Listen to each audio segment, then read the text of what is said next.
8 U.S. service members were killed attempting to rescue them.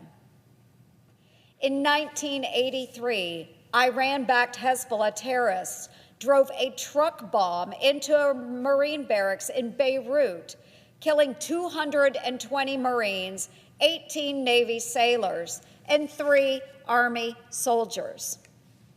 In January 2024, a drone launched by Iran-backed Hezbollah killed 3 U.S. soldiers at Tower 22 in Jordan. Those soldiers were engineers from the 718th Engineer.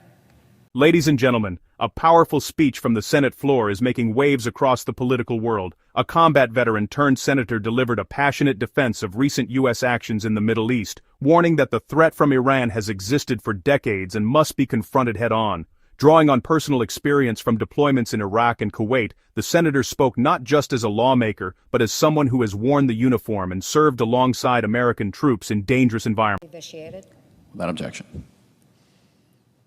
Mr. President, as a combat veteran who deployed to the Middle East, I served to protect America, not just then, but always. And I stand strongly with our Commander-in-Chief as he acts on behalf of the safety and security of Americans. The Iranian regime has been threatening, targeting, and taking the lives of our citizens for 47 years. Yet President Obama gave the regime billions to enrich uranium and obtain weapons used against our own service members. And President Biden's appeasement strategy continued to fuel and fund Iran's proxy terrorism. Enough is enough. This weekend, President Trump took decisive action, so neither Iran nor its proxies can ever take another one of our citizens' lives. And the objective is clear: ensure no American has to live under the threat of Iran-backed terror again.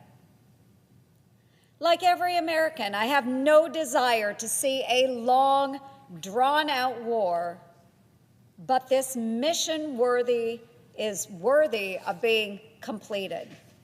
God bless our service members around the world who are bravely and selflessly carrying out this noble endeavor.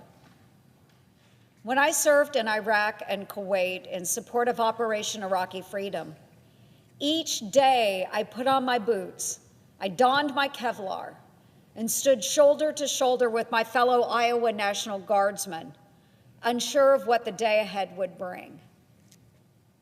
But I knew it was my responsibility as a company commander to help my men and women stay focused when we were surrounded by chaos. And that remains my prayer for every single one of our men and women in uniform who are working to end Iran-backed terror.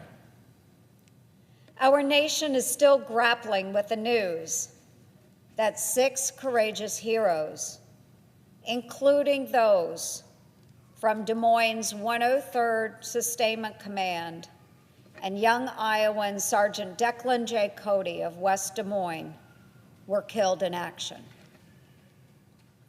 These young men and women gave their lives in support of a noble mission, protecting their fellow Americans and keeping our homeland secure.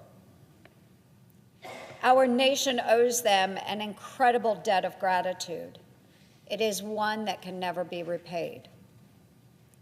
But as their fellow brothers and sisters in uniform carry out the mission to ensure we never lose another American to Iran-backed terror, their sacrifice to protect our nation is not and will not ever be in vain. Every American life is precious.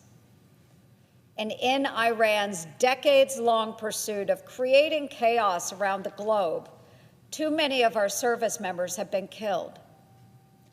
In 1979, militants backed by Iran's regime seized 66 Americans from the U.S. Embassy in Tehran and held them hostage for 444 days. 8 U.S. service members were killed attempting to rescue them. In 1983, Iran-backed Hezbollah terrorists drove a truck bomb into a Marine barracks in Beirut, killing 220 Marines, 18 Navy sailors, and 3 Army soldiers. In January 2024, a drone launched by Iran-backed Hezbollah killed 3 U.S. soldiers at Tower 22 in Jordan. Those soldiers were engineers from the 718th Engineer Company out of Georgia. It's one of my former companies. And no one can forget October 7th, 2023, when Iran-backed Hamas terrorists massacred more than 1,200 men, women, and children, including nearly 50 Americans. And they took 12 of our U.S. citizens hostage. I was in the region that night and immediately went to Israel, where I witnessed the effects of Iran's brutality up close. Make no mistake, folks, when Iran's leaders chant "Death to America," they mean it. Our adversaries must understand that a single American loss is one too many, and that they who wear the uniform. Already, President Trump's peace through strength efforts are working. Iran's supreme leader and over 40 senior Iranian regime leaders have been wiped out. Their weapons systems, their navy, and their nuclear ambitions are being demolished. And our president, Donald J. Trump, is bringing the region together, united against their common enemy, Iran. Since October 7th, I have traveled to the Middle East more than 10 times in pursuit of peace. And I've heard firsthand from leaders across the Middle East for years about their fears of Iran and its proxies. While a more peaceful world was always the goal, as long as the Iranian regime and its proxies existed, it seemed far from reality. This week, Iran launched sustained attacks at our partners, thinking they would fracture our relationships in that region. They thought wrong. Instead, our partners have been brought together. They know who the real enemy is. And they have told me they stand with the United States and they support our actions. These are our Arab friends in the region. For too long, they have also lived under the threat of the Iranian regime and are ready for a region where peace and prosperity can finally take hold. And we know a safer Middle East means a safer world. Iowans are no strangers to the consequences of the chaos in the Middle East, which is why I want to bring an end to it. In December, 2 Iowa National Guardsmen, Staff Sergeants Nate Howard and Edgar Brian Torres Tovar, were killed by terrorists in Syria. Shortly after, in January, I visited the Iowa troops that were stationed in the region, including the unit that our staff sergeants came from. And I had one simple but very important message for them. Their noble mission matters. The work our men and women are doing overseas is helping keep the American homeland safe. But now is our opportunity to bring an end to the decades of chaos. The sooner the better. While the power to declare war exclusively rests with Congress, the responsibility to defend our nation and our homeland is in the hands of our Commander-in-Chief. And don't forget, Congress holds the power of the purse.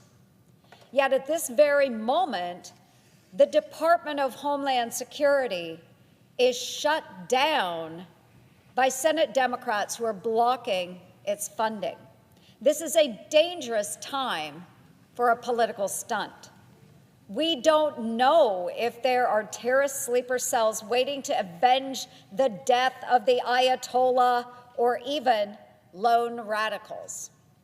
Consider a gunman who killed 2 in Austin, Texas on Sunday was wearing a T-shirt featuring an Iranian flag.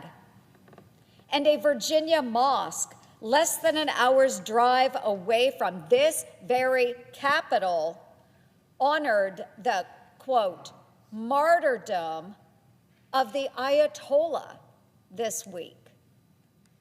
While I appreciate the gentleman from Virginia's interest in exercising Congress's war powers, I would urge all of my Democrat colleagues to get behind those who are at this moment defending our nation.